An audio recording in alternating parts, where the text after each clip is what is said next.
ਮਾਈ dear students, account ਦੀ ਪਿਛਲੀ class ਦੇ ਵਿੱਚ ਅਸੀਂ ਇੱਕ ਚੈਪਟਰ ਸ਼ੁਰੂ ਕੀਤਾ ਸੀਗਾ ਪਾਰਟਨਰਸ਼ਿਪ ਅਕਾਊਂਟਿੰਗ ਦਾ, ਜਿਹਦੇ ਵਿੱਚ ਅਸੀਂ ਪਾਰਟਨਰਸ਼ਿਪ ਬਾਰੇ ਪੜ੍ਹਿਆ ਸੀਗਾ ਕਿ ਜਦੋਂ ਦੋ ਜਾਂ ਦੋ ਤੋਂ ਵੱਧ ਵਿਅਕਤੀ ਮਿਲ ਕੇ ਕੋਈ ਬਿਜ਼ਨਸ ਸਟਾਰਟ ਕਰਦੇ ਹੈ ਅਤੇ ਉਸ ਬਿਜ਼ਨਸ ਦੇ ਨਾਲ ਪ੍ਰੋਫਿਟ ਅਰਨ ਕਰਦੇ ਹੈ ਤਾਂ ਉਹਨੂੰ ਅਸੀਂ ਪਾਰਟਨਰਸ਼ਿਪ ਬਿਜ਼ਨਸ ਕਹਿੰਦੇ ਹਾਂ ਜਾਂ ਪਾਰਟਨਰਸ਼ਿਪ ਫਰਮ ਕਹਿੰਦੇ ਹਾਂ, ਅਤੇ ਜਿਹਦੇ ਵਿੱਚ ਦੋ ਜਾਂ ਦੋ ਤੋਂ ਵੱਧ ਵਿਅਕਤੀ ਸ਼ਾਮਿਲ ਹੁੰਦੇ ਨੇ।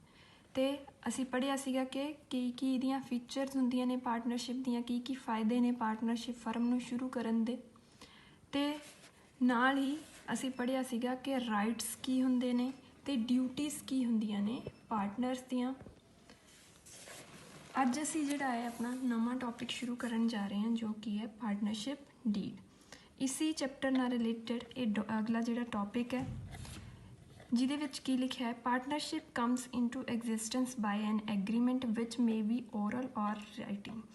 ਕਹਿੰਦੇ ਜਿਹੜਾ ਪਾਰਟਨਰਸ਼ਿਪ ਹੈ ਉਹ ਤਾਂ ਹੀ ਐਗਜ਼ਿਸਟੈਂਸ ਵਿੱਚ ਆਉਂਦੀ ਹੈ ਅਗਰ ਪਾਰਟਨਰਸ ਦੇ ਵਿੱਚ ਕੋਈ ਸਮਝੌਤਾ ਹੋਇਆ ਹੋਵੇ। ਉਹ ਸਮਝੌਤਾ ਲਿਖਤੀ ਵੀ ਹੋ ਸਕਦਾ ਹੈ ਅਤੇ ਮੌਖਿਕ ਵੀ ਹੋ ਸਕਦਾ ਹੈ, ਓਰਲ ਵੀ ਹੋ ਸਕਦਾ ਹੈ। But for smooth functioning of partnership or to avoid future disputes, ਕਹਿੰਦੇ ਸਮੂਥਲੀ ਫੰਕਸ਼ਨਿੰਗ ਦੇ ਲਈ ਪਾਰਟਨਰਸ਼ਿਪ ਦੀ ਅਤੇ ਫਿਊਚਰ ਦੇ ਵਿੱਚ ਕੋਈ ਝਗੜੇ ਨਾ ਹੋਵੇ, ਇਸ ਲਈ ਜਿਹੜਾ ਸਮਝੌਤਾ ਹੈ ਉਹ should be in writing, written ਦੇ ਵਿੱਚ ਹੋਣਾ ਚਾਹੀਦਾ ਹੈ ਜਿਹੜਾ ਸਮਝੌਤਾ ਅਸੀਂ ਕਰਨਾ ਹੈ, ਤਾਂ ਕਿ ਫਿਊਚਰ ਦੇ ਵਿੱਚ ਕੋਈ ਵੀ ਝਗੜੇ ਨਾ ਹੋਣ। ਅਤੇ ਦਿਸ document containing written agreement or contract among partners is called partnership deed। ਇਹ ਉਹ ਡਾਕੂਮੈਂਟ ਹੁੰਦਾ ਹੈ ਜਿਹਦੇ ਵਿੱਚ ਰਿਟਨ ਦੇ ਵਿੱਚ ਸਮਝੌਤਾ ਹੋਇਆ ਹੁੰਦਾ ਹੈ ਅਤੇ ਪਾਰਟਨਰ ਦੇ ਵਿੱਚ ਕੰਟਰੈਕਟ ਹੋਇਆ ਹੁੰਦਾ ਹੈ, ਉਹਨੂੰ ਅਸੀਂ ਪਾਰਟਨਰਸ਼ਿਪ ਡੀਡ ਕਹਿ ਦਿੰਦੇ ਹਾਂ। It should be written on ਆ ਸਟੈਂਪਡ ਪੇਪਰ, ਇਹ ਕਿਸੇ ਸਟੈਂਪਡ ਪੇਪਰ ਦੇ ਉੱਤੇ ਲਿਖਿਆ ਹੋਣਾ ਚਾਹੀਦਾ ਹੈ। And must be signed by each partner, ਜਿੰਨੇ ਵੀ ਫਰਮ ਦੇ ਪਾਰਟਨਰਸ ਹੈਗੇ ਆ ਉਹ ਸਾਰੇ ਪਾਰਟਨਰਸ ਦੇ ਇਹਦੇ ਉੱਤੇ ਸਾਈਨ ਹੋਣੇ ਚਾਹੀਦੇ ਹੈ, ਸਿਗਨੇਚਰ ਹੋਣੇ ਚਾਹੀਦੇ ਹੈ, ਤਾਂ ਹੀ ਇਹਨੂੰ ਪਾਰਟਨਰਸ਼ਿਪ ਡੀਡ ਮੰਨਾਂਗੇ। ਕਿਉਂਕਿ ਜਿੰਨੇ ਵੀ ਪਾਰਟਨਰ ਹੈ ਫਰਮ ਦੇ ਵਿੱਚ, ਹੁਣ ਹੋ ਸਕਦਾ ਹੈ ਜਦੋਂ ਬਿਜ਼ਨਸ ਸਟਾਰਟ ਕਰਦੇ ਹੈ ਉਦੋਂ ਉਹ ਕੋਈ ਵੀ ਝਗੜਾ ਨਾ ਕਰਨ, ਪਰ ਫਿਊਚਰ ਦੇ ਵਿੱਚ ਜੇ ਕੋਈ ਝਗੜਾ ਹੋ ਜਾਂਦਾ ਹੈ ਤਾਂ ਉਹਨਾਂ ਨੂੰ ਝਗੜਿਆਂ ਨੂੰ ਸੁਲਝਾਉਣ ਦੇ ਲਈ ਪਾਰਟਨਰਸ਼ਿਪ ਡੀਡ ਦਾ ਹੋਣਾ ਜ਼ਰੂਰੀ ਹੈ, ਜਿਹਦੇ ਵਿੱਚ ਰਿਟਨ ਦੇ ਵਿੱਚ ਲਿਖਿਆ ਹੋਵੇ ਕਿ ਕਿਵੇਂ ਪਾਰਟਨਰਸ਼ਿਪ ਜਿਹੜੀ ਹੈ ਉਹਦੀ ਫੰਕਸ਼ਨਿੰਗ ਫਿਊਚਰ ਦੇ ਵਿੱਚ ਚੱਲਦੀ ਰਹਿਣੀ ਹੈ। ਇਸੇ ਲਈ ਪਾਰਟਨਰਸ਼ਿਪ ਡੀਡ ਨਾਂ ਦਾ ਇੱਕ ਡਾਕੂਮੈਂਟ ਤਿਆਰ ਕੀਤਾ ਜਾਂਦਾ ਹੈ। ਇਹ ਇੱਕ ਲਿਖਤੀ ਸਮਝੌਤਾ ਹੁੰਦਾ ਹੈ। ਹੁਣ ਦੇਖਦੇ ਹਾਂ ਕਿ ਪਾਰਟਨਰਸ਼ਿਪ ਡੀਡ ਦੇ ਵਿੱਚ ਕੀ ਲਿਖਿਆ ਹੋਣਾ ਚਾਹੀਦਾ, ਕੰਟੈਂਟ ਕੀ ਹੋਣੇ ਚਾਹੀਦੇ ਆ ਪਾਰਟਨਰਸ਼ਿਪ ਡੀਡ ਦੇ। ਫਸਟ ਹੈ ਡੇਟ ਆਫ ਐਗਰੀਮੈਂਟ। ਪਾਰਟਨਰਸ਼ਿਪ ਜਿਹੜੀ ਡੀਡ ਹੈ ਉਹਦੇ ਉੱਤੇ ਡੇਟ ਆਫ ਐਗਰੀਮੈਂਟ ਲਿਖੀ ਹੋਣੀ ਚਾਹੀਦੀ ਹੈ ਕਿ ਜਿਸ ਦਿਨ ਉਹ ਸਮਝੌਤਾ ਕੀਤਾ ਗਿਆ ਹੈ। ਡਿਸਕ੍ਰਿਪਸ਼ਨ ਆਫ ਫਰਮ ਦਾ ਨਾਮ ਅਤੇ ਐਡਰੈਸ ਜਿਹੜਾ ਹੈ ਉਹ ਲਿਖਿਆ ਹੋਣਾ ਚਾਹੀਦਾ ਹੈ। ਡਿਸਕ੍ਰਿਪਸ਼ਨ ਆਫ ਪਾਰਟਨਰਸ, ਜਿੰਨੇ ਵੀ ਫਰਮ ਦੇ ਪਾਰਟਨਰਸ ਹੈ ਉਹਨਾਂ ਦੇ ਨਾਮ ਡਿਸਕ੍ਰਿਪਸ਼ਨ ਦੇ ਵਿੱਚ ਅਤੇ ਉਹਨਾਂ ਦੀ ਐਡਰੈਸ ਜਿਹੜੇ ਆ ਉਹ ਲਿਖੇ ਹੋਣੇ ਚਾਹੀਦੇ ਹੈ। ਅੱਗੇ nature of business, partnership firm ਦੇ ਵਿੱਚ ਕਿਸ ਤਰ੍ਹਾਂ ਦਾ ਬਿਜ਼ਨਸ ਜਿਹੜਾ ਹੈ ਕੀਤਾ ਜਾ ਰਿਹਾ ਹੈ ਉਹਦੇ ਬਾਰੇ ਲਿਖਿਆ ਹੋਣਾ ਚਾਹੀਦਾ ਹੈ, ਮੈਂਸ਼ਨ ਕੀਤਾ ਜਾਣਾ ਚਾਹੀਦਾ ਹੈ। ਨੈਕਸਟ ਹੈ ਪ੍ਰੋਫਿਟ ਸ਼ੇਅਰਿੰਗ ਰੇਸ਼ੋ। ਪਾਰਟਨਰਸ ਦੇ ਵਿੱਚ ਪ੍ਰੋਫਿਟ ਦੀ ਕਿਹੜੀ ਰੇਸ਼ੋ ਦੇ ਵਿੱਚ ਡਿਸਟਰੀਬਿਊਸ਼ਨ ਹੋਣੀ ਹੈ ਉਹ ਰੇਸ਼ੋ ਜ਼ਰੂਰ ਲਿਖੀ ਹੋਣੀ ਚਾਹੀਦੀ ਹੈ। ਇਕੁਅਲ ਹੋਣੀ ਹੈ ਤਾਂ ਇਕੁਅਲ ਲਿਖੀ ਹੋਣੀ ਚਾਹੀਦੀ ਹੈ। ਜੇ ਕੋਈ ਉਹਨਾਂ ਨੇ ਰੇਸ਼ੋ ਬਣਾਈ ਹੋਈ ਹੈ ਕੈਪੀਟਲ ਦੇ ਅਕੋਰਡਿੰਗ ਜਾਂ ਪਹਿਲਾਂ ਤੋਂ ਹੀ ਡਿਸਾਈਡ ਕੀਤੀ ਕੋਈ ਰੇਸ਼ੋ ਹੈ, ਉਹ ਰੇਸ਼ੋ ਜਿਹੜੀ ਆ ਉਹ ਪਾਰਟਨਰਸ਼ਿਪ ਡੀਡ ਦੇ ਵਿੱਚ ਲਿਖੀ ਹੋਣੀ ਚਾਹੀਦੀ ਹੈ। ਨੈਕਸਟ ਹੈ ਕੈਪੀਟਲ ਕੰਟਰੀਬਿਊਸ਼ਨ। ਪਾਰਟਨਰਸ ਦੇ ਦੁਆਰਾ ਕਿੰਨੀ ਕੈਪੀਟਲ ਲਿਆਂਦੀ ਜਾਣੀ ਹੈ ਫਰਮ ਦੇ ਵਿੱਚ ਉਹ ਲਿਖੀ ਹੋਣੀ ਚਾਹੀਦੀ ਹੈ। ਇੰਟਰਸਟ ਔਨ ਕੈਪੀਟਲ, ਪਾਰਟਨਰਸ ਨੇ ਜਿਹੜੀ ਕੈਪੀਟਲ ਫਰਮ ਦੇ ਵਿੱਚ ਲਗਾਈ ਹੈ ਉਸ ਕੈਪੀਟਲ ਦੇ ਉੱਤੇ ਕਿੰਨਾ ਉਹਨਾਂ ਨੂੰ ਇੰਟਰਸਟ ਮਿਲਣਾ ਹੈ ਉਹ ਲਿਖਿਆ ਹੋਣਾ ਚਾਹੀਦਾ ਹੈ।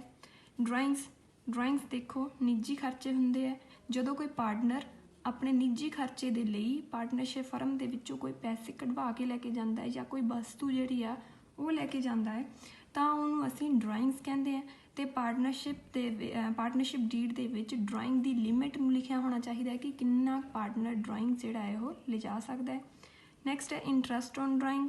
ਡਰਾਇੰਗ ਦੇ ਉੱਤੇ ਕਿੰਨਾ ਇੰਟਰਸਟ ਪਾਰਟਨਰ ਨੂੰ ਫਰਮ ਨੂੰ ਪੇ ਕਰਨਾ ਪੈਣਾ ਹੈ, ਕਿਉਂਕਿ ਜਦੋਂ ਪਾਰਟਨਰ ਕੈਪੀਟਲ ਦੇ ਉੱਤੇ ਇੰਟਰਸਟ ਪ੍ਰਾਪਤ ਕਰਦਾ ਹੈ ਤਾਂ ਉਹਨੂੰ ਡਰਾਇੰਗਸ ਦੇ ਉੱਤੇ ਵੀ ਇੰਟਰਸਟ ਫਰਮ ਨੂੰ ਪੇ ਕਰਨਾ ਪੈਂਦਾ ਹੈ। ਤੇ ਇੰਟਰਸਟ ਕਿੰਨਾ ਇੰਟਰਸਟ ਪਾਰਟਨਰ ਨੇ ਉਸ ਡਰਾਇੰਗ ਦੇ ਉੱਤੇ ਦੇਣਾ ਹੈ ਉਹ ਪਰਸੈਂਟੇਜ ਲਿਖੀ ਹੋਣੀ ਚਾਹੀਦੀ ਹੈ। ਨੈਕਸਟ ਹੈ ਪਾਰਟਨਰਸ ਸੈਲਰੀ ਕਮਿਸ਼ਨ। ਪਾਰਟਨਰਸ ਨੂੰ ਜੇ ਕੋਈ ਸੈਲਰੀ ਮਿਲਣੀ ਹੈ ਜਾਂ ਕਮਿਸ਼ਨ ਮਿਲਣਾ ਹੈ ਉਹ ਵੀ ਜਿਹੜਾ ਹੈ ਪਾਰਟਨਰਸ਼ਿਪ ਡੀਡ ਦੇ ਵਿੱਚ ਪਹਿਲਾਂ ਹੀ ਲਿਖਿਆ ਹੋਣਾ ਚਾਹੀਦਾ ਹੈ, ਮੈਂਸ਼ਨ ਹੋਣਾ ਚਾਹੀਦਾ ਹੈ। ਤੇ ਜਦੋਂ ਵੀ ਇਹ ਅਮਾਊਂਟ ਪੇ ਹੋਣੀ ਹੁੰਦੀ ਹੈ ਤਾਂ ਉਹ ਪਾਰਟਨਰਸ਼ਿਪ ਡੀਡ ਤੋਂ ਦੇਖ ਕੇ ਪੇ ਕੀਤੀ ਜਾ ਸਕਦੀ ਹੈ। ਇੰਟਰਸਟ ਔਨ ਲੋਨ, ਜੇ ਕੋਈ ਪਾਰਟਨਰ ਲੋਨ ਦੇ ਤੌਰ ਦੇ ਉੱਤੇ ਕੋਈ ਅਮਾਊਂਟ ਪਾਰਟਨਰਸ਼ਿਪ ਫਰਮ ਨੂੰ ਪੇ ਕਰਦਾ ਹੈ, ਦਿੰਦਾ ਹੈ ਲੋਨ ਦੇ ਤੌਰ 'ਤੇ, ਤਾਂ ਉਸ ਲੋਨ ਦੇ ਉੱਤੇ, ਉਸ ਕਰਜ਼ੇ ਦੇ ਉੱਤੇ ਜੋ ਵਿਆਜ ਮਿਲਦਾ ਹੈ ਉਹਦਾ ਜਿਹੜਾ ਇੰਟਰਸਟ ਰੇਟ ਹੈ ਉਹ ਵੀ ਜਿਹੜਾ ਹੈ ਲਿਖਿਆ ਹੋਣਾ ਚਾਹੀਦਾ ਹੈ। ਨੈਕਸਟ ਹੈ ਗੁੱਡਵਿਲ। ਪਾਰਟਨਰਸ ਦੇ ਵਿੱਚ ਜਿਹੜੀ ਪਾਰਟਨਰਸ਼ਿਪ ਫਰਮ ਦੇ ਵਿੱਚ ਜਿਹੜੀ ਗੁੱਡਵਿਲ ਹੁੰਦੀ ਹੈ, ਸ਼ਾਖ ਹੁੰਦੀ ਹੈ, ਉਹਦਾ ਬਹੁਤ ਮਹੱਤਵ ਹੁੰਦਾ ਹੈ। ਕਿਸੇ ਵੀ ਬਿਜ਼ਨਸ ਦੇ ਵਿੱਚ ਸ਼ਾਖ ਦਾ ਮਹੱਤਵ ਹੁੰਦਾ ਹੈ ਅਤੇ ਉਹ ਸ਼ਾਖ ਜਿਹੜੀ ਹੈ ਕਿਸ ਮੈਥਡ ਦੇ ਨਾਲ ਵੈਲਿਊਏਟ ਕਰਨੀ ਹੈ, ਉਹ ਵੈਲਿਊਏਸ਼ਨ ਦਾ ਮੈਥਡ ਜਿਹੜਾ ਹੈ ਜ਼ਰੂਰ ਪਾਰਟਨਰਸ਼ਿਪ ਡੀਡ ਦੇ ਵਿੱਚ ਲਿਖਿਆ ਹੋਣਾ ਚਾਹੀਦਾ ਹੈ। ਨੈਕਸਟ ਹੈ ਅਕਾਊਂਟਿੰਗ ਪੀਰੀਅਡ। ਜਿਹੜੀ ਪਾਰਟਨਰਸ਼ਿਪ ਡੀਡ ਹੈ ਉਹਦੇ ਵਿੱਚ ਅਕਾਊਂਟਿੰਗ ਪੀਰੀਅਡ ਲਿਖਿਆ ਹੋਣਾ ਚਾਹੀਦਾ ਹੈ ਕਿ ਕਦੋਂ ਸਾਡੇ ਅਕਾਊਂਟਸ ਜਿਹੜੇ ਆ ਉਹ ਸਟਾਰਟ ਹੋਣੇ ਹੈ ਅਤੇ ਕਲੋਜ਼ਿੰਗ ਜਿਹੜੀ ਹੈ ਉਹ ਕਦੋਂ ਹੋਣੀ ਹੈ, ਕਿਉਂਕਿ ਕਲੋਜ਼ਿੰਗ ਦੇ ਉੱਤੇ ਅਸੀਂ ਆਪਣੇ ਅਕਾਊਂਟਸ ਨੂੰ ਪ੍ਰਿਪੇਅਰ ਕਰਨਾ ਹੁੰਦਾ ਹੈ। ਇਸ ਲਈ ਪਾਰਟਨਰਸ਼ਿਪ ਡੀਡ ਦੇ ਵਿੱਚ ਪਹਿਲਾਂ ਹੀ ਇਹ ਸਮਝੌਤਾ ਹੋ ਜਾਣਾ ਚਾਹੀਦਾ ਹੈ ਕਿ ਕਦੋਂ ਜਿਹੜਾ ਹੈ ਸਾਲ ਦਾ ਸ਼ੁਰੂ ਹੋਣਾ ਹੈ ਅਤੇ ਕਦੋਂ ਐਂਡ ਹੋਣਾ ਹੈ। ਨੈਕਸਟ ਹੈ rights, duties and functions of partner. Partnership deed ਦੇ ਵਿੱਚ ਇਹ ਮੈਂਸ਼ਨ ਹੋਣਾ ਚਾਹੀਦਾ ਹੈ ਕਿ ਹਰ ਇੱਕ ਪਾਰਟਨਰ ਦੇ ਕੀ ਰਾਈਟ ਹੈ, ਕੀ ਡਿਊਟੀਜ਼ ਹੈ ਅਤੇ ਕੀ ਪਾਰਟਨਰਸ ਨੇ ਕੰਮ ਕਰਨੇ ਹੈ। ਨੈਕਸਟ ਹੈ ਬੈਂਕ ਆਪਰੇਸ਼ਨਸ। ਬੈਂਕ ਅਕਾਊਂਟ ਜਿਹੜਾ ਹੈ ਉਹ ਕਿਵੇਂ ਹੈਂਡਲ ਕੀਤਾ ਜਾਣਾ ਹੈ ਪਾਰਟਨਰਸ਼ਿਪ ਫਰਮ ਦੇ ਵਿੱਚ। ਬੈਂਕ ਅਕਾਊਂਟ ਕਿਸੇ ਪਰਟੀਕੂਲਰ ਪਾਰਟਨਰ ਦੇ ਨਾਂ ਦੇ ਉੱਤੇ ਹੋਣਾ ਹੈ ਜਾਂ ਜੁਆਇੰਟ ਪਾਰਟਨਰਸ ਦੇ ਨਾਂ ਦੇ ਉੱਤੇ ਹੋਣਾ ਹੈ, ਸਾਰਿਆਂ ਦੇ ਪਾਰਟਨਰਸ ਦੇ ਨਾਂ 'ਤੇ ਹੋਣਾ ਹੈ, ਉਹਦੇ ਬਾਰੇ ਜਿਹੜਾ ਹੈ ਉਹ ਪਾਰਟਨਰਸ਼ਿਪ ਡੀਡ ਦੇ ਵਿੱਚ ਲਿਖਿਆ ਹੋਣਾ ਚਾਹੀਦਾ ਹੈ।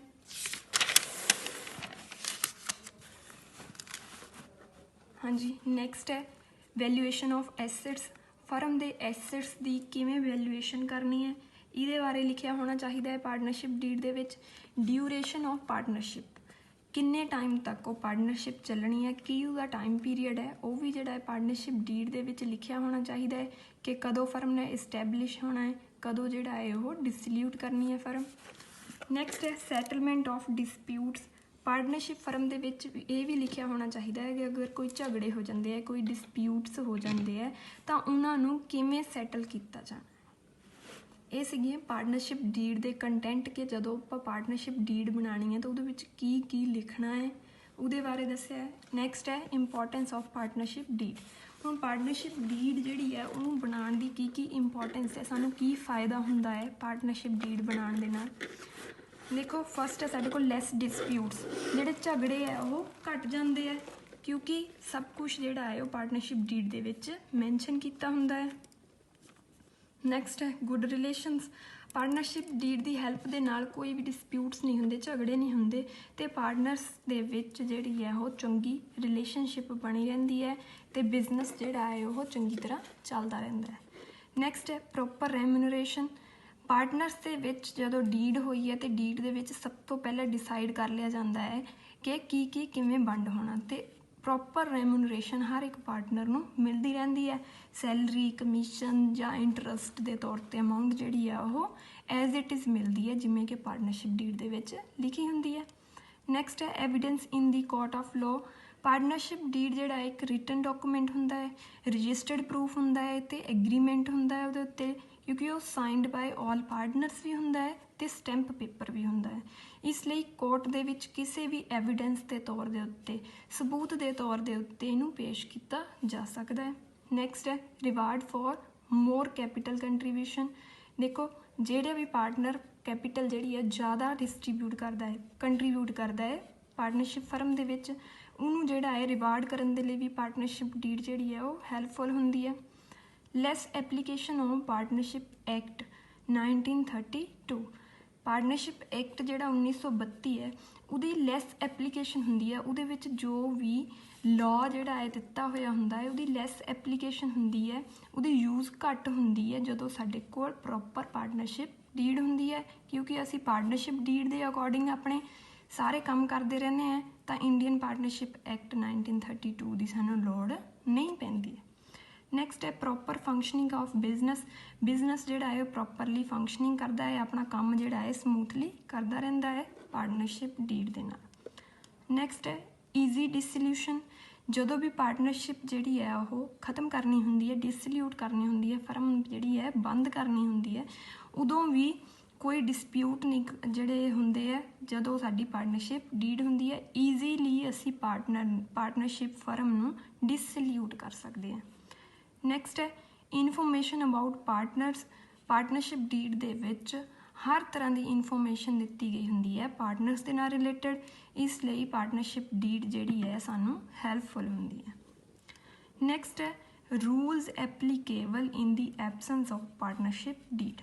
ਹੁਣ ਦੇਖੋ ਅਸੀਂ ਪੜ੍ਹਿਆ ਕਿ ਪਾਰਟਨਰਸ਼ਿਪ ਡੀਡ ਜਿਹੜੀ ਹੈ ਉਹ ਜ਼ਰੂਰੀ ਹੈ। ਜਦੋਂ ਵੀ ਆਪਾਂ ਪਾਰਟਨਰਸ਼ਿਪ ਬਿਜ਼ਨਸ ਸ਼ੁਰੂ ਕਰਨਾ ਹੈ ਤਾਂ ਸਾਨੂੰ ਪਾਰਟਨਰਸ਼ਿਪ ਡੀਡ ਬਣਾਉਣੀ ਚਾਹੀਦੀ ਹੈ। ਕਈ ਵਾਰ ਕਿਆ ਹੁੰਦਾ ਹੈ ਕੋਈ ਦੋਸਤ ਹੈ ਜਾਂ ਕੋਈ ਫੈਮਿਲੀ ਮੈਂਬਰਸ ਹੈ ਜਾਂ ਕੋਈ ਰਿਸ਼ਤੇਦਾਰ ਹੈ, ਉਹ ਆਪਸ ਦੇ ਵਿੱਚ ਮਿਲ ਕੇ ਪਾਰਟਨਰਸ਼ਿਪ ਬਿਜ਼ਨਸ ਸ਼ੁਰੂ ਕਰ ਲੈਂਦੇ ਹੈ ਅਤੇ ਉਹ ਮੌਖਿਕ ਤੌਰ 'ਤੇ ਜਿਹੜਾ ਹੈ ਸਮਝੌਤਾ ਕਰ ਲੈਂਦੇ ਵੀ ਅਸੀਂ ਇਹ ਚੀਜ਼ਾਂ ਵੰਡਣੀਆਂ ਹੈ, ਅਤੇ ਅੱਗੇ ਫਿਊਚਰ ਦੇ ਵਿੱਚ ਜਾ ਕੇ ਉਹਨਾਂ ਦੇ ਵਿੱਚ ਕੋਈ ਡਿਸਪਿਊਟ ਹੋ ਜਾਂਦੇ ਹੈ, ਝਗੜੇ ਹੋ ਜਾਂਦੇ ਹੈ। ਜਿਨ੍ਹਾਂ ਝਗੜਿਆਂ ਦਾ ਨਿਪਟਾਰਾ ਕਰਨ ਦੇ ਲਈ ਕੁਝ ਰੂਲਸ ਬਣੇ ਹੈ। ਦੇਖੋ ਫਰੈਂਡਸ ਸੀਗੇ ਜਾਂ ਰਿਸ਼ਤੇਦਾਰ ਸੀਗੇ ਜਾਂ ਫੈਮਿਲੀ ਮੈਂਬਰ ਸੀਗੇ, ਕੋਈ ਬਿਜ਼ਨਸ ਸ਼ੁਰੂ ਕਰ ਲਿਆ, ਅੱਗੇ ਜਾ ਕੇ ਉਹਨਾਂ ਦੇ ਵਿੱਚ ਝਗੜਾ ਹੋ ਗਿਆ ਅਤੇ ਉਹਨਾਂ ਦੇ ਝਗੜੇ ਨੂੰ ਸੁਲਝਾਉਣ ਦੇ ਲਈ ਜਿਹੜੇ ਰੂਲ ਪਾਰਟਨਰਸ਼ਿਪ ਐਕਟ 1932 ਦੇ ਅੰਡਰ ਦਿੱਤੇ ਹੋਏ ਹੈ, ਉਹ ਰੂਲਸ ਜਿਹੜੇ ਹੈ ਉਹ ਜਦੋਂ ਵੀ ਪਾਰਟਨਰਸ਼ਿਪ ਡੀਡ ਦੀ ਐਬਸੈਂਸ ਹੁੰਦੀ ਹੈ ਉਦੋਂ ਐਪਲੀਕੇਬਲ ਹੁੰਦੇ ਹੈ। ਅਦਰਵਾਈਜ਼ ਜਦੋਂ ਪਾਰਟਨਰਸ਼ਿਪ ਡੀਡ ਸਾਡੇ ਕੋਲ ਹੈਗੀ ਹੈ ਤਾਂ ਪਾਰਟਨਰਸ਼ਿਪ ਡੀਡ ਦੇ ਅਕੋਰਡਿੰਗ ਹੀ ਅਸੀਂ ਸਭ ਕੁਝ ਡਿਸਟਰੀਬਿਊਟ ਕਰਦੇ ਹਾਂ। ਹੁਣ ਦੇਖੋ ਕੀ ਕੀ ਰੂਲ ਹੈ। ਇੰਡੀਅਨ ਪਾਰਟਨਰਸ਼ਿਪ ਐਕਟ ਜਿਹੜਾ ਹੈ 1932, ਉਹਨਾਂ ਨੇ ਰੂਲ ਦਿੱਤੇ ਹੈ। ਕੀ ਹੈ? ਫਸਟ ਪੁਆਇੰਟ ਹੈ profit and loss sharing ratio. ਜਦੋਂ ਵੀ ਸਾਡੀ ਪਾਰਟਨਰਸ਼ਿਪ ਡੀਡ ਐਬਸੈਂਸ ਹੈ, ਨਹੀਂ ਬਣਾਈ ਹੋਈ ਹੈ, ਤਾਂ ਉਦੋਂ ਅਸੀਂ ਆਪਣਾ ਪ੍ਰੋਫਿਟ ਅਤੇ ਲਾਸ ਕਿਵੇਂ ਵੰਡਣਾ ਹੈ। ਪ੍ਰੋਫਿਟ ਔਰ loss are to be shared equally by the partners ਦੇ ਵਿੱਚ ਜਿਹੜਾ ਪ੍ਰੋਫਿਟ ਔਰ ਲਾਸ ਹੈ ਉਹ ਕਿਹੜੀ ਰੇਸ਼ੋ ਦੇ ਵਿੱਚ ਡਿਸਟਰੀਬਿਊਟ ਹੋਣਾ, ਇਕੁਅਲੀ ਵੰਡਣਾ ਹੈ। ਜਦੋਂ ਸਾਡੀ ਪਾਰਟਨਰਸ਼ਿਪ ਡੀਡ ਨਹੀਂ ਹੈ, ਜਦੋਂ ਪਾਰਟਨਰਸ਼ਿਪ ਡੀਡ ਹੈਗੀ ਹੈ ਤਾਂ ਜੋ ਪਾਰਟਨਰਸ਼ਿਪ ਡੀਡ ਦੇ ਵਿੱਚ ਲਿਖਿਆ ਹੈ ਉਸ ਅਕੋਰਡਿੰਗ ਕਰਨਾ ਹੈ। ਨੈਕਸਟ ਹੈ ਇੰਟਰਸਟ ਔਨ ਕੈਪੀਟਲ। ਦੇਖੋ ਜਦੋਂ ਪਾਰਟਨਰਸ਼ਿਪ ਡੀਡ ਹੈਗੀ ਹੈ ਉਦੋਂ ਅਸੀਂ according to partnership deed interest on capital ਜਿਹੜਾ ਹੈ ਉਹ ਦੇਣਾ ਹੈ। ਬਟ ਜੇ ਸਾਡੇ ਕੋਲ ਡੀਡ ਐਬਸੈਂਸ ਹੈ ਡੀਡ ਦੀ, ਉਦੋਂ ਅਸੀਂ ਪਾਰਟਨਰਸ ਨੂੰ ਕੋਈ ਵੀ ਇੰਟਰਸਟ ਔਨ ਕੈਪੀਟਲ ਨਹੀਂ ਦੇਣਾ। No interest is allowed on capital ਦੇ ਉੱਤੇ ਕੋਈ ਵੀ ਇੰਟਰਸਟ ਜਿਹੜਾ ਹੈ ਉਹ ਨਹੀਂ ਦਿੱਤਾ ਜਾਂਦਾ ਇਨ ਦੀ absence of partnership deed. Next ਹੈ ਇੰਟਰਸਟ ਔਨ ਡਰਾਇੰਗ। ਜਿਵੇਂ ਇੰਟਰਸਟ ਔਨ ਕੈਪੀਟਲ ਨਹੀਂ ਪੇ ਕੀਤਾ ਜਾਂਦਾ, ਇੱਦਾਂ ਹੀ ਇੰਟਰਸਟ ਔਨ ਡਰਾਇੰਗ ਵੀ ਨਹੀਂ ਪੇ ਹੁੰਦਾ। ਪਾਰਟਨਰਸ਼ਿਪ ਫਰਮ ਜਿਹੜੀ ਹੈ ਕੋਈ ਵੀ ਡਰਾਇੰਗ ਦੇ ਉੱਤੇ ਇੰਟਰਸਟ ਔਨ ਡਰਾਇੰਗ ਪ੍ਰਾਪਤ ਨਹੀਂ ਕਰ ਸਕਦੀ ਜਦੋਂ ਪਾਰਟਨਰਸ਼ਿਪ ਡੀਡ ਐਬਸੈਂਸ ਹੈ। ਪਰ ਜਦੋਂ ਪਾਰਟਨਰਸ਼ਿਪ ਡੀਡ ਹੈਗੀ ਹੈ ਉਦੋਂ ਜਿੰਨੀ ਪਰਸੈਂਟੇਜ ਲਿਖੀ ਹੁੰਦੀ ਹੈ ਉਸ ਅਕੋਰਡਿੰਗ ਪਾਰਟਨਰਸ ਜਿਹੜੇ ਆ ਉਹ ਇੰਟਰਸਟ ਔਨ ਡਰਾਇੰਗ ਪੇ ਕਰਦੇ ਆ ਫਰਮ ਨੂੰ। ਨੈਕਸਟ ਪੁਆਇੰਟ ਹੈ ਸਾਡੇ ਕੋਲ interest on loan by partners. ਦੇਖੋ ਪਾਰਟਨਰਸ ਨੇ ਲੋਨ ਦਿੱਤਾ ਹੈ ਫਰਮ ਨੂੰ, ਉਹਦੇ ਉੱਤੇ ਇੰਟਰਸਟ ਮਿਲਣਾ ਹੈ। ਅਗਰ ਤਾਂ ਪਾਰਟਨਰਸ਼ਿਪ ਡੀਡ ਹੈਗੀ ਹੈ ਤਾਂ ਜੋ ਪਾਰਟਨਰਸ਼ਿਪ ਡੀਡ ਦੇ ਵਿੱਚ ਲਿਖਿਆ ਹੁੰਦਾ ਹੈ ਉਸ ਪਰਸੈਂਟੇਜ ਦੇ ਉੱਤੇ ਹੀ ਇੰਟਰਸਟ ਪੇ ਹੁੰਦਾ ਹੈ। ਬਟ ਅਗਰ ਪਾਰਟਨਰਸ਼ਿਪ ਡੀਡ ਨਹੀਂ ਬਣਾਈ ਹੈ, ਐਬਸੈਂਸ ਹੈ ਪਾਰਟਨਰਸ਼ਿਪ ਡੀਡ ਦੀ, ਤਾਂ ਉਦੋਂ ਇੰਟਰਸਟ ਔਨ ਲੋਨ ਜਿਹੜਾ ਹੈ ਸਿਰਫ 6% ਜਿਹੜਾ ਹੈ ਉਹ ਦਿੱਤਾ ਜਾਂਦਾ ਹੈ, ਨਾ 6% ਤੋਂ ਘੱਟ ਨਾ 6% ਤੋਂ ਜ਼ਿਆਦਾ। ਜਿੰਨਾ ਪਾਰਟਨਰਸ਼ਿਪ ਫਰਮ ਦੇ ਡੀਡ ਦੇ ਵਿੱਚ ਲਿਖਿਆ ਹੋਵੇ ਉਹ ਦਿੱਤਾ ਜਾਂਦਾ ਹੈ ਜਦੋਂ ਪਾਰਟਨਰਸ਼ਿਪ ਡੀਡ ਹੁੰਦੀ ਹੈ। ਜਦੋਂ ਐਬਸੈਂਸ ਹੁੰਦੀ ਹੈ ਉਦੋਂ 6% ਹੀ ਦਿੱਤਾ ਜਾਂਦਾ ਹੈ। ਪਾਰਟਨਰ ਜਿੰਨੀ ਮਰਜ਼ੀ ਮੰਗ ਕਰੇ ਪਰ ਉਹਨਾਂ ਨੂੰ 6% ਹੀ ਇੰਟਰਸਟ ਔਨ ਲੋਨ ਪ੍ਰਾਪਤ ਹੁੰਦਾ ਹੈ। Next remuneration to partners. ਜਦੋਂ ਪਾਰਟਨਰਸ਼ਿਪ ਡੀਡ ਐਬਸੈਂਸ ਹੁੰਦੀ ਹੈ ਤਾਂ ਪਾਰਟਨਰਸ ਨੂੰ ਕਿਸੇ ਵੀ ਤਰ੍ਹਾਂ ਦੀ ਕੋਈ ਰੈਮੂਨਰੇਸ਼ਨ ਨਹੀਂ ਦਿੱਤੀ ਜਾਂਦੀ, ਨਾ ਸੈਲਰੀ ਨਾ ਕਮਿਸ਼ਨ। ਤੇ ਜਦੋਂ ਪਾਰਟਨਰਸ਼ਿਪ ਡੀਡ ਹੈਗੀ ਹੈ ਉਦੋਂ ਅਕੋਰਡਿੰਗ ਟੂ ਪਾਰਟਨਰਸ਼ਿਪ ਡੀਡ ਦਿੱਤੀ ਜਾਂਦੀ ਹੈ। ਇਹ 5 ਗੱਲਾਂ ਹੈ ਜੋ ਕਿ ਅਸੀਂ ਯਾਦ ਕਰਨੀਆਂ ਹੈ ਜਦੋਂ ਸਾਡੀ ਪਾਰਟਨਰਸ਼ਿਪ ਡੀਡ ਜਿਹੜੀ ਹੈ ਉਹ ਐਬਸੈਂਸ ਹੁੰਦੀ ਹੈ। ਪਾਰਟਨਰਸ਼ਿਪ ਡੀਡ ਐਬਸੈਂਸ ਹੋਣ ਦੀ ਸਥਿਤੀ ਵਿੱਚ ਇਹ 5 ਰੂਲ ਐਪਲੀਕੇਬਲ ਹੁੰਦੇ ਹੈ, ਜਿਹਦੇ ਵਿੱਚ ਕੀ ਹੈ ਕਿ ਜਿਹੜੇ ਪ੍ਰੋਫਿਟ ਐਂਡ ਲਾਸ ਹੈ ਉਹ ਇਕੁਅਲੀ ਸ਼ੇਅਰ ਹੋਣਾ ਹੈ, ਨਾ ਪਾਰਟਨਰਸ ਨੂੰ ਇੰਟਰਸਟ ਔਨ ਕੈਪੀਟਲ ਮਿਲਣਾ, ਨਾ ਡਰਾਇੰਗ ਮਿਲਣੀ ਹੈ, ਨਾ ਕਿਸੇ ਤਰ੍ਹਾਂ ਦੀ ਰੈਮੂਨਰੇਸ਼ਨ ਮਿਲਣੀ ਹੈ, ਸੈਲਰੀ ਕਮਿਸ਼ਨ ਮਿਲਣਾ। ਕੀ ਹੈ ਪ੍ਰੋਫਿਟ ਜਿਹੜਾ ਹੈ ਜਾਂ ਲਾਸ ਇਕੁਅਲੀ ਸ਼ੇਅਰ ਹੋਣਾ ਹੈ ਤੇ ਇੰਟਰਸਟ ਔਨ ਲੋਨ ਦੇ ਉੱਤੇ 6% ਸਾਨੂੰ ਇੰਟਰਸਟ ਪ੍ਰਾਪਤ ਹੋਣਾ ਹੈ। ਤੇ ਅੱਜ ਦੇ ਲਈ ਇੰਨਾ ਹੀ। ਇਹ ਵੀ ਥਿਊਰੀ ਜਿਹੜੀ ਹੈ ਤੁਸੀਂ ਆਪਣੀ ਕਾਪੀ ਦੇ ਉੱਤੇ ਲਿਖ ਲੈਣੀ ਹੈ ਤੇ ਨਾਲ ਹੀ ਨਾਲ ਯਾਦ ਕਰਨੀ ਹੈ। ਤੇ ਜਿਹੜੇ ਐਬਸੈਂਸ ਵਾਲੇ ਰੂਲਸ ਹੈ ਇਹ ਇੱਕ ਇੰਪੋਰਟੈਂਟ ਕੁਐਸਚਨ ਹੈ, ਇਹਦੇ ਨਾਲ ਰਿਲੇਟਡ ਸ਼ਾਰਟ ਕੁਐਸਚਨ ਵੱਡੇ ਕੁਐਸਚਨ ਪੇਪਰ ਦੇ ਵਿੱਚ ਆ ਜਾਂਦੇ ਹੈ। ਇਹਨੂੰ ਧਿਆਨ ਨਾਲ ਜਿਹੜਾ ਹੈ ਤੁਸੀਂ ਪੜ੍ਹਨਾ ਹੈ। Thank you students.